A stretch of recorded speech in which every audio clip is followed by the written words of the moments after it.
नमस्कार। अथर्ववेद पर हमारी आज की इस गहरी चर्चा में स्वागत है। इसे अक्सर जीवन का वेद कहते हैं और ये चारों वेदों में एक बहुत खास जगह रखता है। हाँ बिल्कुल।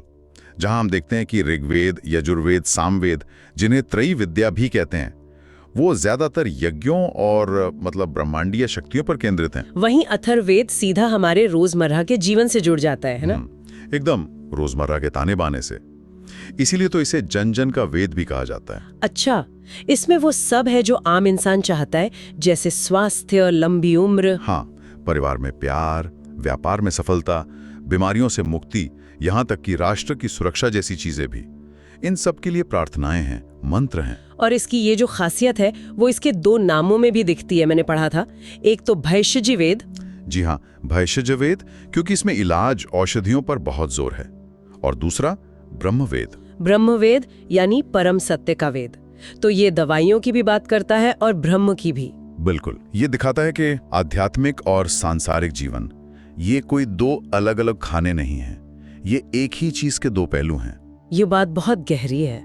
मतलब अगर शरीर ही ठीक नहीं, मन में शांति नहीं, परिवार बिखरा हुआ है या समाज में अव्यवस्था है, तो फिर सच्ची आध्यात्मिकता पाना कितना मुश्किल है ना? शायद नामुमकिन। सही कहा। और इसीलिए अथर्ववेद अपनी यात्रा कहाँ से शुरू करता है? सबसे बुनियादी चीज से, ज्ञान की तलाश, बुद्धि की खोज। हाँ, तो आज हम अथर्ववेद के बिल्कुल शुरुआत में जा रहे हैं। प्रथम कांड का पहला ही सूक्त, इसे कहते हैं मेधा जनन सूक्त। मेधा यानी बुद्धि, प्रज्ञा, और जनन मतलब जगाना, पैदा करना। तो ये भजन है बुद्धि और विवेक को जगाने के लिए। और इसका महत्व तो सीधा सा है, मतलब जीवन में कोई भी चैलेंज हो, कोई भी लक्ष्य पाना हो, एक साफ, तेज, समझदार दिमाग, वही हमारा सबसे पहला और सबसे मजबूत हथियार है। और ये सूक्त किसे संबोधित है? वाचस्पति को। वाचस्पति यानी वाणी के स्वामी।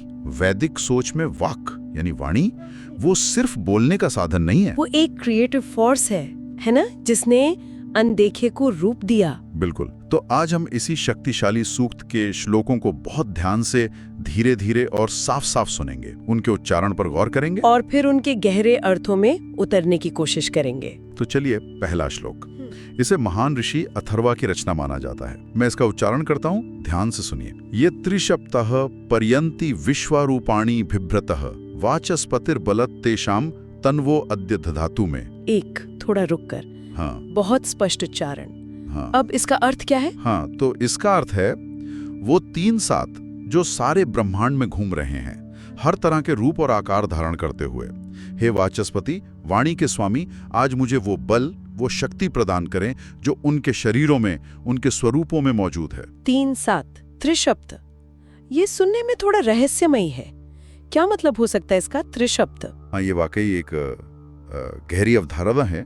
कुछ विद्वान तो इसे सीधे सीधे 3 गुणा 7 यानी 21 मानते हैं। अच्छा, 21, जैसे वो वैदिक गिनती होती है, 12 महीने, 5 ऋतुएं, 3 लोक, 1 सूर्य। हाँ, कुछ इस तरह का जोड़ हो सकता है, लेकिन लगता है कि ऋषि की नजर इससे कहीं आगे है।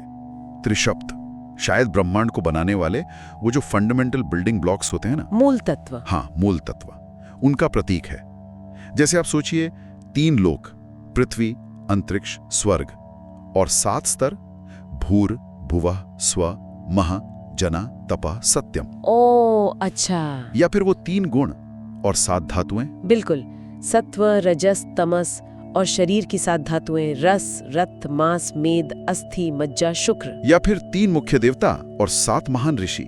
संभावनाएं बहुत हैं। लेकिन सबसे दिलचस्प बात क्या है इसमें? सबसे आकर्षक बात यह है कि ऋषि सिर्फ इनकी गिनती नहीं कर रहे हैं, वो कह रहे हैं कि दुनिया में जो कुछ भी है वो इन्हीं मूल चीजों के अलग अलग कॉम्बिनेशन से बना है। जैसे कोई बावर्ची थोड़े से मसालों से हजारों जायके बना लेता है। क्या बढ़िया उदाहरण दिया, बिल्कुल वैसा ही।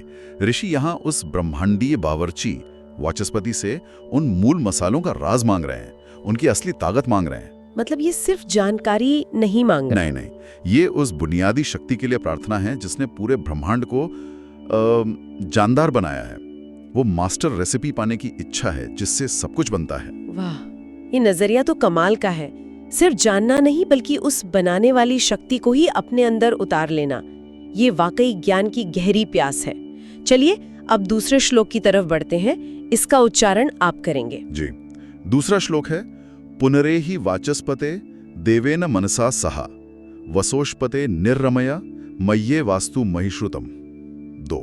पुनरेहि वाचस्पते, इसका भाव क्या है? इसका भावार्थ है, हे वाचस्पति, एक दिव्य प्रकाशित मन के साथ बार बार हमारे पास आओ। हे वसोष्पते, निवास के स्वामी, हमें आनंदित करो और यही अपना घर बना लो, ताकि जो ज्ञान मैंने सुना है श्रुतम, वो मेरे भीतर ही बना रहे, टिक जाए। बार बार आओ और यही अपना घर बना लो। ये सुनने में बहुत मानवीय लगता है, बहुत रिलेटेबल। हम सबके साथ होता है ना, कभी कोई अच्छी बात सूझती है या कोई इंस्पिरेशन मिलती है, पर वो ज्यादा देर टिकती नहीं। बिल्कुल, यही तो इस प्रार्थना की खूबसूरती है, इसकी प्रैक्टिकलिटी है। ऋषि जानते हैं कि प्रेरणा के पल वो आते जाते रहते हैं। कोई शानदार विचार बिजली की तरह कौंधता है, पर जरा सी देर में गायब, धुंधला पड़ जाता है। हाँ, तो यहाँ ऋषि कह रहे हैं कि ज्ञान कोई मेहमान न हो जो थोड़ी देर रुका और चला गया। वो घर का सदस्य बन जाए, स्थायी निवासी। और यहाँ 2 देवताओं को पुकारा गया है ना, वाचस्पति और वसुष्पते। जी हाँ, ध्यान दिया आपने। एक है वाचस्पति जो ज्ञान देते हैं, समझिए बीज की तरह, और दूसरे हैं वसुष्पते जो निवास देते हैं, घर देते हैं, मतलब उपजाऊ जमीन। बीज और उपजाऊ जमीन। हाँ, ये ऐसा है मानो ऋषि कह रहे हो, हे प्रभु, मुझे ज्ञान का बीज तो दीजिए, पर साथ ही उसे पनपने के लिए मेरे मन मस्तिष्क की भूमि को भी उपजाऊ बना दीजिए। मतलब ज्ञान पाना एक बात है और उसे संभाल कर रखना, उसे आत्मसात करना, वो दूसरी। ये प्रार्थना दोनों के लिए एक साथ है, ज्ञान का आना और उसका टिकना। बिना उपजाऊ जमीन के बीज बेकार हैं और बिना बीज के जमीन खाली, दोनों चाहिए। बीज और उपजाऊ भूमि का ये उदाहरण सचमुच स्थिति को एकदम साफ कर देता है। ज्ञान पाने की कोशिश तो हम करते हैं, पर उसे संभालने और पनपने देने के लिए अपने मन को तैयार करना, वो भी उतना ही जरूरी है। अब तीसरा श्लोक देखते हैं। इसमें ज्ञान की प्रक्रिया को समझाने के लिए एक और बेहतरीन रूपक है, जैसा आपने कहा। श्लोक है, इहैवा भितिनुभे आथनी इव जया वाचस्पतिर्नियच्छतु मये वास्तुमये श्रुतम। 3। जी, और इसका अर्थ है, हे प्रभु, जैसे धनुष के दोनों सिरों को प्रत्यंचा यानी डोरी से खींचकर एक साथ साधा जाता है, वैसे ही हमें दिव्य ज्ञान को धारण करने के लिए बुद्धि, उसे समझने की क्षमता और उसे इस्तेमाल करने के साधन, उसे लागू करने की क्षमता, ये दोनों प्रदान करें और ये ज्ञान और उसके फल मुझ में मजबूती से स्थापित हो जाएं। धनुष का रूपक, ये तो बहुत शक्तिशाली लग रहा है, इसे थोड़ा और खोलेंगे। ये 2 सिरे और डोरी। जरूर जरूर, इस रूपक की गहराई देखिए। धनुष के 2 सिरे होते हैं। मान लीजिए एक सिरा है ज्ञान को समझने या ग्रहण करने की क्षमता, इंटेलिजेंस कह सकते हैं। ठीक है। और दूसरा सिरा है उस ज्ञान को धारण करने, याद रखने और जीवन में लागू करने की क्षमता, एप्लीकेशन या मेमोरी। अच्छा, समझ और प्रयोग। हाँ, अब इन दोनों सिरों को जोड़ने वाली, उन्हें साधने वाली चीज क्या है? वो है प्रत्यंचा, धनुष की डोरी। डोरी, ये डोरी हमारे सचेत प्रयास, हमारे अभ्यास, हमारे एफर्ट का प्रतीक है। प्रयास, एफर्ट। हाँ, यहाँ जो बात ध्यान देने लायक है वो ये कि जब तक धनुष के दोनों सिरे मजबूत ना हो और जब तक हम अपने प्रयास की डोरी से उन्हें खींचकर साधे नहीं, तब तक तीर निशाने पे नहीं लगेगा। बिल्कुल, ज्ञान का तीर निशाने पे नहीं लग सकता। ये हमें सिखाता है कि सीखना कोई पैसिव एक्टिविटी नहीं है। ऐसा नहीं कि बस सुन लिया और हो गया। नहीं, ये तो एक्टिव प्रोसेस है। एकदम, ये एक गतिशील, ऊर्जावान प्रक्रिया है जिसमें लगातार कोशिश, मेहनत लगती है। ज्ञान पाने की क्षमता और ज्ञान को इस्तेमाल करने की क्षमता, इन दोनों को जब हमारे प्रयास की डोरी एक साथ लाती है तभी नतीजा मिलता है। ये ज्ञान को सिर्फ जानने की नहीं, बल्कि उसे करने लायक बनाने की प्रार्थना है। हाँ, ये सचेत प्रयास वाली बात, ये आज के इंफॉर्मेशन ओवरलोड के ज़माने में शायद और भी ज़्यादा ज़रूरी हो गई है। हम इतनी सारी जानकारी बस पैसिवली लेते रहते हैं बिना उसे सच में अपना बनाए। बिल्कुल। लेकिन ये लगातार प्रयास करना, ये प्रत्यंचा को हमेशा खींचे रखना, ये असल जिंदगी में कितना मुश्किल हो सकता है। क्या ये सूक्त सिर्फ एक ऊंचे आदर्श की बात कर रहा है या इसका कोई प्रैक्टिकल पहलू भी है? आपका सवाल बहुत अच्छा है, बहुत व्यावहारिक है। देखिए, आदर्श जरूर ऊंचा है पर अव्यावहारिक नहीं। सचेत प्रयास का मतलब ये नहीं कि हर पल तनाव में रहना है। अच्छा, फिर क्या मतलब है? इसका मतलब है जागरूकता, अवेयरनेस, ध्यान देना कि हम क्या सीख रहे हैं, क्यों सीख रहे हैं और उसे अपने जीवन से कैसे जोड़ सकते हैं। ये अभ्यास हो सकता है, चिंतन मनन हो सकता है, या सीखी हुई बात को दूसरों के साथ शेयर करना। हाँ बिल्कुल, ये छोटे छोटे कदम ही उस प्रत्यंचा को साधते हैं। ऋषि यहाँ शायद यही कह रहे हैं कि ज्ञान और क्षमता ईश्वर से मांगो, लेकिन उन्हें जोड़ने का प्रयास तुम्हें खुद करना होगा। ये आलस, निष्क्रियता के खिलाफ एक आह्वान है। समझ गई। यानी निष्क्रियता छोड़कर सक्रिय रूप से जुड़ना ही वो सचेत प्रयास है। ये सीखने की प्रक्रिया को एक नई रोशनी देता है।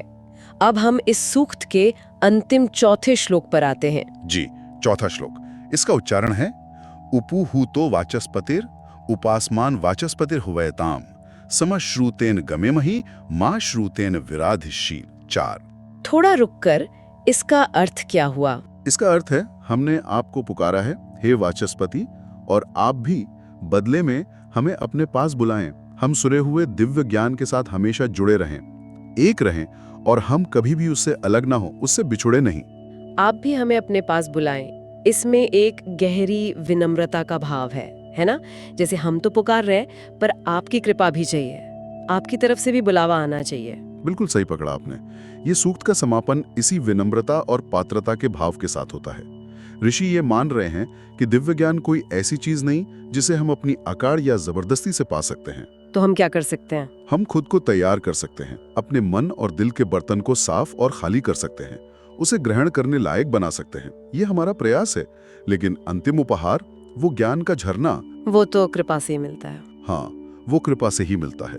इसे आप ऐसे समझिए जैसे कोई प्यासा इंसान कुएं तक चलकर जाता है। हाँ, कुएं तक चलना उसका प्रयास है, उसकी पात्रता की तैयारी है, लेकिन पानी देना वो कुएं का स्वभाव है, उसकी कृपा है। अच्छा उदाहरण है। तो हम अपनी तैयारी और सच्ची इच्छा से पुकारते हैं, और जब हम तैयार होते हैं तो दिव्यता खुद हमें अपनी ओर खींच लेती है। ये एक टू वे स्ट्रीट है, हमारा आह्वान और परमात्मा का प्रतिसाद। और प्रार्थना क्या है? कि ये कनेक्शन हमेशा बना रहे। बिल्कुल, हम सुने हुए ज्ञान के साथ हमेशा जुड़े रहें, कभी अलग ना हो।